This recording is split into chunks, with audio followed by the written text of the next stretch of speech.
Hi everybody, Tammy here. Welcome to my channel. So I'm back with a couple of anniversary dolls. I did a video recently where I talked about this 16th anniversary Blythe doll, Garden of Joy.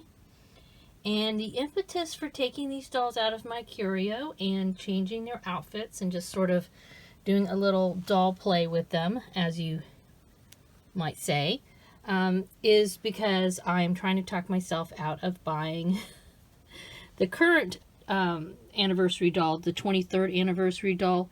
Her name is Juliet's Choice. She is sort of a, nod to Shakespeare, obviously.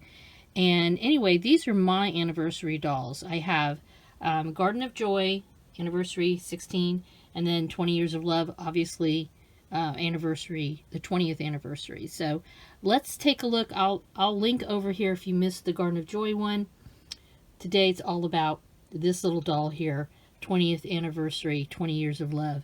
Let me switch over my camera and we can take a quick look at her, her stock, learn about her a little bit. I'm going to change out her current outfit into another outfit that she has.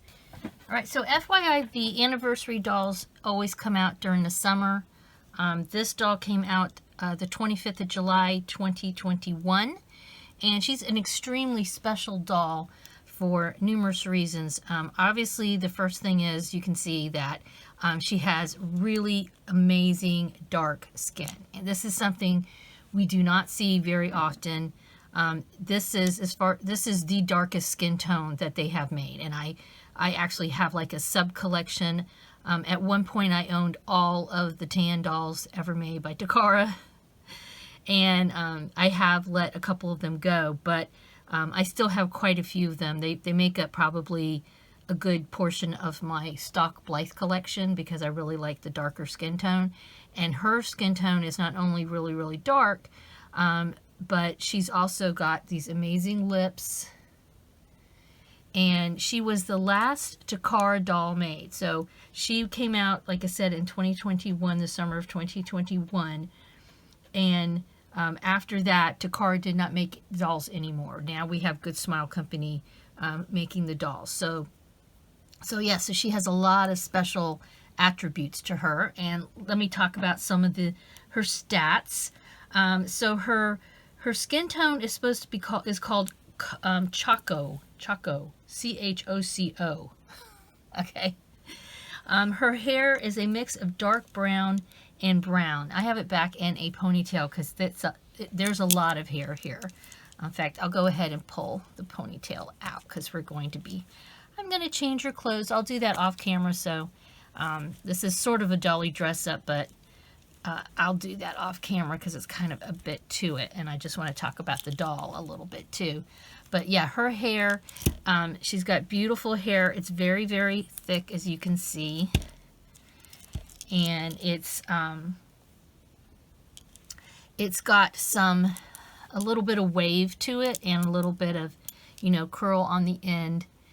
And it's quite, like I said, it's very, very thick. They did a pretty decent job. It's dry on the ends, but it's really not in too bad a shape. And again, I can't remember. Maybe I'll look at my old videos, but I don't remember. I think I did do a hair spa on her, but I'm not 100% sure on that. So her chips, she has all special eye chips. Again, something you typically see with the anniversary dolls. So here are her light blue with metallic backing chips that she happens to have on. Look at that. Beautiful. They really, hopefully this is I think I have lighting right, but the darker skin tone dolls can be really hard to film, at least for me. And then she has these front brown eye chips. And then these blue-gray left. Really, really pretty.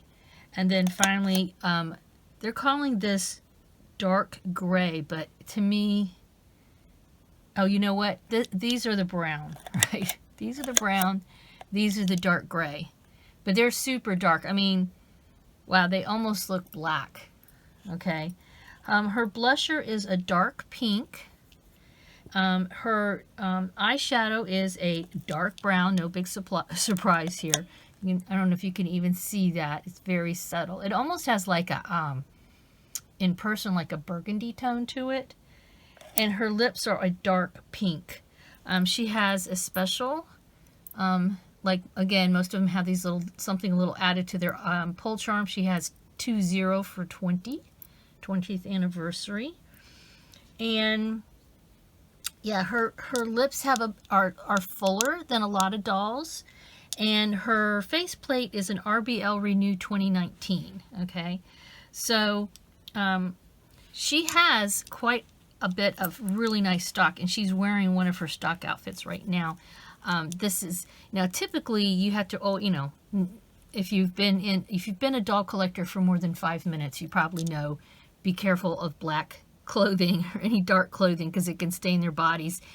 I think because of her skin tone being so dark, this isn't something I have worried about too much when it comes to this outfit. In fact, I kind of embrace that she can wear black because I really like black, you know.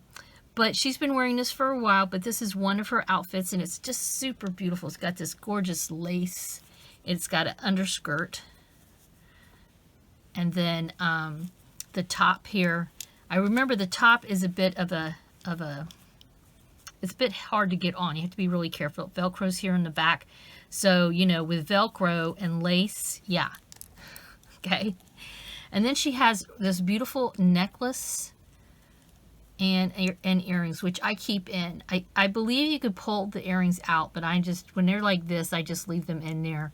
And the necklace, I remember I had to put on her, I believe, and yeah, it's a little bit tricky, but it works. I got it on. So yeah, so she is just a really, really special doll. The last Takara doll, dark skin, and I mean really dark skin, very much, you know, compared to some of the other skin tones that they claim are dark. This girl fits the bill. Yeah, I had to double check. For some reason I thought she was translucent. I mean, she sure is shiny. Okay. And she's got those lips that usually, you know, her lips are larger than typical Blythe dolls. And I thought maybe, because I noticed that with the translucent dolls, they seem to have pouty lips too. All right, so here she is, and yeah, I'm falling in love with her all over again. I'm fighting the urge not to get Juliet's Choice. This is a beautiful doll. So is Garden of Joy. So I am going to change her outfit off camera. Like I said, this is one of her, one of the outfits that she comes with. The other outfit, she has this amazing crown. Okay, wow. This is pretty cool, pretty intense.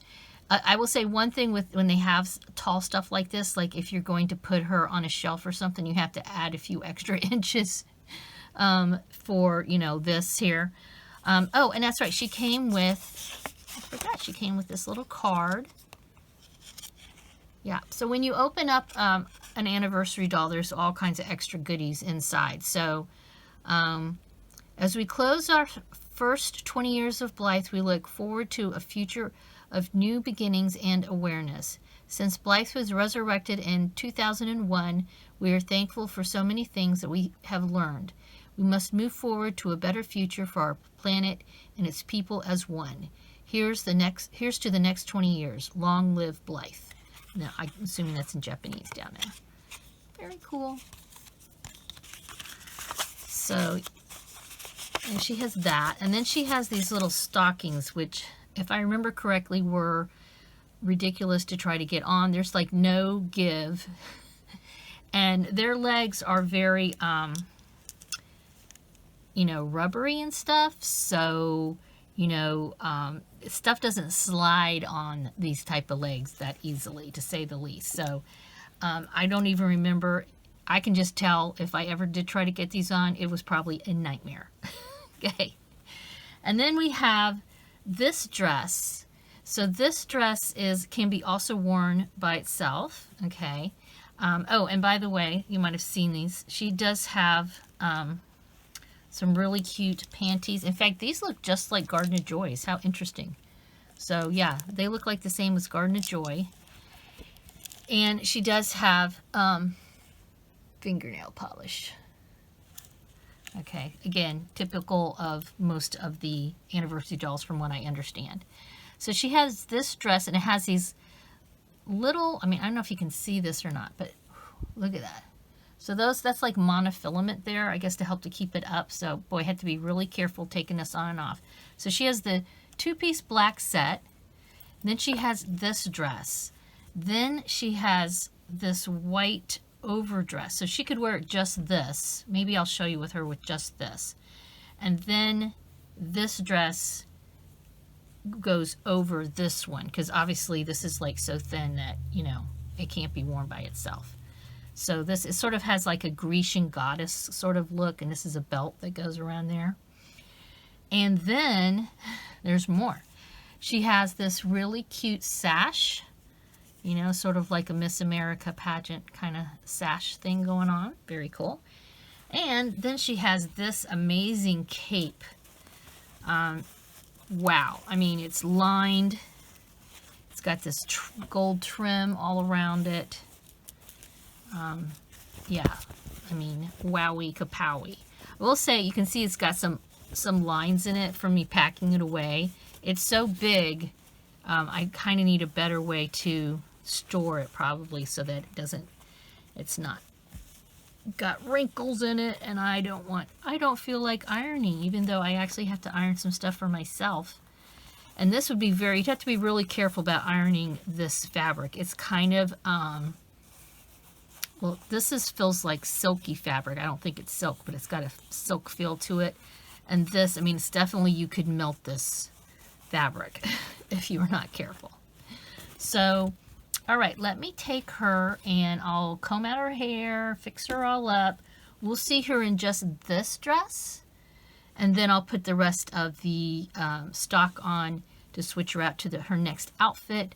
And then I think I'm going to have her and Garden of Joy hang out. I'll find a spot in my curio for the two of them. I need to move things around in there anyway. And then I can kind of enjoy looking at them as I tell myself I do not need Juliet's choice. Okay. All right, so I'll be back with her in this.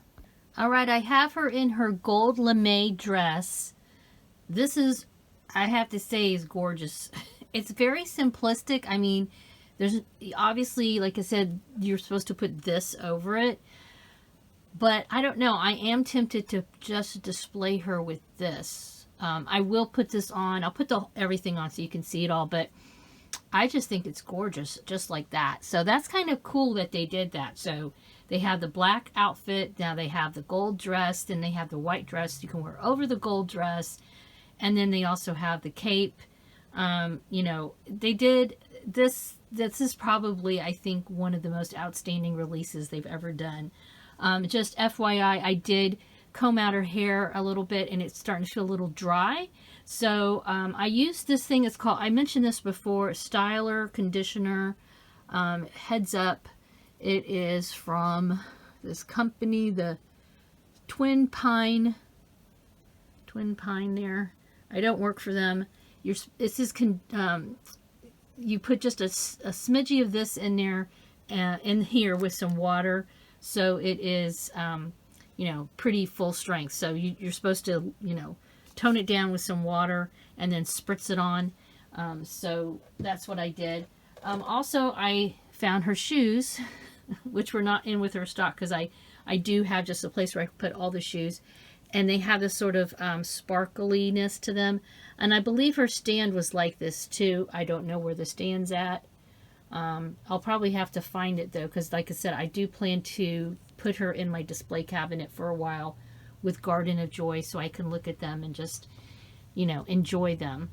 All right, so yeah, so I did do a spa with her, and according to my video that I did years ago when I got her in 2021, her hair was slightly greasy, but not bad. And now that I have, it's still a little wet, but let me, whoops, so you can see, it's a smidgy damp from me spraying the conditioner on it, but her hair's amazing, really nice, well done. Yeah, you know, thumbs up. This is probably, it's funny that, you know, for years we complained about, you know, Takara quality, and then on their last release, they give us this amazing doll, you know. So, you know, why can't you do this all the time? Why not? All right, so let me put the white dress over this gold dress, and everything else, will be right back. All right, here she is in her white dress, and I had to bring Garden of Joy out to be next to her. So yeah, I don't know. Maybe I won't. Maybe I will keep her in the white dress. So because they kind of look, I don't know. I like how they look together in the white. And I mean, this just is an illustration of how my doll tastes can be all over the road. We have super dark skin tone, dark hair, and then we have super pale, you know. Yeah, but I don't know. I think they look really good together. They're kind of, you know, I don't know. I don't want to say yin and yang, but that's sort of opposites, but yet they have some similarities to them with the outfits, and their face molds a little bit because of the pouty lips. But anyway, here she is in the white dress. This was it took me a few minutes to figure out how to get this on her, because you have to pull it up over her legs, because obviously nothing goes over the head when you're dressing a Blythe doll. Nothing can go over that big honking head. So, all right, so let me put her aside for a few minutes, get the rest of her stock. I'm not going to put these crazy things on. These are just, yeah, forget about it. But I'll try to get her shoes on, and her sash and her cape and all that good stuff, and we can see her all with her beautiful full stock outfit number 3, really, or 4 if you think about it. All right, you'll just have to trust me that the shoes are on her feet, because if I touch her, they will fall off. But here she has lots of stuff on. She's got the cape, which the cape has a chain here, right here. And there's a hook over here that you're supposed to be able to snap it closed. But with her necklace on, you really can't do that. And I don't want to take the necklace off. So, and she's got the sash. I really like this little touch here with the sash. It's got this little sparkle. So yeah, I think I'm going to have her wearing the white dress with the sash and the crown. I'm going to put away the cape. It's just a little much. And then find a stand if I don't have her specific stand. I'm sure it's somewhere around here. And I'm going to get these 2 dolls, teaming up in my curio. I'm going to probably have to rearrange some things because these big dresses take up some space. Yeah, so this is kind of what I'm thinking of, putting them together on a shelf in my curio. And, you know, even if you don't have anniversary dolls, you know, the thing is, you can dress them up. You can, you know, get some, you know, either sew them yourselves, or, you know, buy a fancy dress and pop it on a regular release doll, or, you know, any other type of doll you might have in your collection. And, you know, make them fancy like this and enjoy them. A lot of my dolls typically are dressed casually or in the Mori style. And so I don't usually dress them up fancy like they are here. But this makes me happy. I have to say, just looking at them like this, it brings me joy. And yeah, I feel very satisfied that I'm lucky enough to have these 2 anniversary dolls in my collection. And I am going to spend some time enjoying them. I know for me personally, of course I want all the dolls, and no judgment on people who buy all the dolls, especially if you can afford them. There's absolutely no reason why you should not buy what you want as long as you can afford it. However, for me, I start to get kind of overwhelmed when I have too much of anything. And then I find that I don't appreciate what I already have. That's just me personally. Again, no judgment on people who want all the dolls, okay, and who buy all the dolls. But for me, when I start kind of feeling overwhelmed with what I already have, of course, there's the FOMO. I don't want to miss out on another beautiful doll. But, you know, I am lucky to have a really nice collection, and I need to remind myself of that fact every once in a while and just spend some time with the dolls I have, do stuff like this. I don't have, I'm kind of tired lately, so I haven't really been, doing a lot of crafting, but this is something I can do, and it's a little bit of a low energy kind of activity for me when I'm trying to recoup a little bit. So yeah, so I did enjoy this little bit of experience with my dollies, and I hope you did too. Please let me know your thoughts in the comments down below on anything I've said. What do you think about, dolly overload? Do you ever experience that? Which of these two dolls is your fave? If you can even pick, I would be amazed. Give us a thumbs up, and please subscribe to my channel if you haven't already. Have a wonderful dolly day. Bye bye.